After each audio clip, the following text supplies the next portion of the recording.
Welcome to Suman TV. మనం resource overseas కన్సల్టెన్సీలో ఉన్నాము. అబ్రాడ్కి వెళ్ళాలన్న డ్రీమ్స్ ఫుల్ఫిల్ అవుతూ ఉంటే స్టూడెంట్స్ హ్యాపీనెస్ మామూలుగా లేదండి. మరి వాళ్ళ మాటల్లోనే వాళ్ళ సంతోషాన్ని మనం తెలుసుకుందాం, మాట్లాడదాం. హాయ్, మీ పేరు? ఆకాష్. ఆకాష్. ఎక్కడి నుంచి వస్తున్నారు? యూసుఫ్ కూడా. యూసఫ్ కూడా. రైట్. ఏం స్టడీస్ కంప్లీట్ చేశారు? డిగ్రీ. ఫర్దర్ ఏ కంట్రీకి వెళ్తున్నారు? అక్కడ ఏం పర్సూ చేద్దాం అనుకుంటున్నారు? యూకేకి వెళ్తున్నా. ఈ మే ఇంటెక్ లో ఎంఏ పర్సూ చేయడానికి వెళ్తున్నా. ఎంఏ పర్సూ చేద్దాం అనుకుంటున్నారు. రైట్.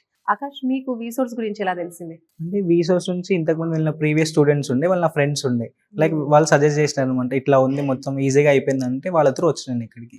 సో ఫ్రెండ్స్ ఫీడ్బ్యాక్ ద్వారా మీరు ఇక్కడికి వాళ్ళు వచ్చారు. సజెస్ట్ చేసి వచ్చినాయి ఇక్కడ. అండ్ మీ పర్సనల్ ఫీలింగ్ ఏంటి ఇక్కడికి వచ్చిన తర్వాత? ఎలా అనిపించింది? దీనికి వీసోర్స్ కన్నా ముందు నేను ఒక 5-6 కన్సల్టెన్సీ విజిట్ అయినా.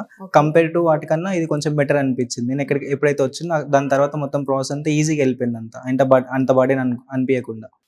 ఏ విషయంలో అదర్ కన్సల్టెన్సీకి వీసోర్స్ బెస్ట్ అనిపించింది? లైక్ యూనివర్సిటీ సెలెక్షన్స్ కానీ, లైక్ లోన్ ప్రాసెస్ కానీ అన్నిట్లో కొంచెం బెటర్ అనిపించింది.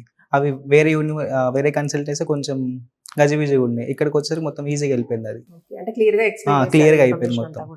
ఏ యూనివర్సిటీ సెలెక్ట్ చేసుకున్నారు? Edinburgh Napier university, Scotland. Okay, super అండి. త్రూ ఎడ్యుకేషన్ లోనే వెళ్తున్నా? ఎడ్యుకేషన్ లోనే. ఓకే. ఆ ప్రాసెస్ అంతా మీరు చేశారా? బ్యాంక్ వెళ్ళారా లేదంటే ఎలా? ఇక్కడ వాళ్ళు చూసుకున్నారు, మొత్తం రీసోర్స్ వాళ్ళు చూసుకున్నారు.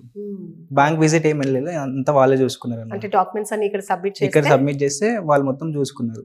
ఒక శాంక్షన్ అయింది 40 lakhs. 40 lakhs. Nice. So Edinburgh Napier university అంటున్నారు కదా, స్కాలర్షిప్ అప్లై చేశారా? అప్లై చేశాను. ఎంత శాంక్షన్ అయింది? 1000 pounds. ఎస్. సూపర్ అండి.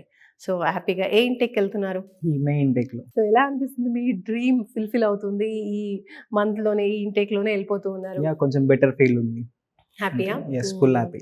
ఏం చెప్తారు మీరు, మీ ఎక్స్పీరియన్స్? మీలాగే అబ్రాడ్కి వెళ్ళాలనుకున్న స్టూడెంట్స్ కి, మీకంటే ఫ్రెండ్స్ చెప్పేశారు, ఫీడ్బ్యాక్ ఇచ్చారు, హ్యాపీగా వచ్చేసారు. సో అదర్ స్టూడెంట్స్ అబ్రాడ్కి వెళ్ళి చదువుకోవాలనుకున్న వాళ్ళకి మీ సజెషన్ ఏంటి? వాళ్ళకి ఎట్లాంటి బర్డెన్ ఫీల్ అవ్వద్దు, ఎంత ప్రెషర్ ఫీల్ అవ్వద్దు అంటే వీసోర్స్కి వస్తే వీళ్ళు మొత్తం చూసుకుంటారు అనమాట. ఈజీగా వెళ్ళిపోతుంది అంత ప్రాసెస్ అంతా. ఓకే. ఎడ్యుకేషన్ లోన్ అన్నారు కదా, అది collateral non collateral unsecured loan. అది సూపర్. ఈ ప్రాసెస్ మొత్తంలో ఏదైనా ఫీ కలెక్ట్ చేసిందా? లైక్ కన్సల్టెన్సీ ఫీజెస్ ఉంటాయి కదా? లేదు, అట్లా ఏం ఫీజు లేకుండా. ఓకే. సో జీరో ఫీ ఉండే. ఎలాంటి ఫీ మీ నుంచి తీసుకోకుండా బ్యాంక్ లోన్ కూడా వీళ్ళే ప్రాసెసింగ్ చేయించడం, అది కూడా నాన్ కొలేటరల్, అంటే ఎలాంటి ప్రాపర్టీ పెట్టకుండా కూడా మీకు బ్యాంక్ లోన్ అనేది శాంక్షన్ చేయించి పంపిస్తూ ఉన్నారు. సో ఓవరాల్ ఎక్స్పీరియన్స్ గురించి చెప్పాలంటే వన్ వర్డ్ లో వీసోర్స్ గురించి ఏం చెప్తారు? Trustable. Trustable. Yes. Right. All the very best అండి. Thank you.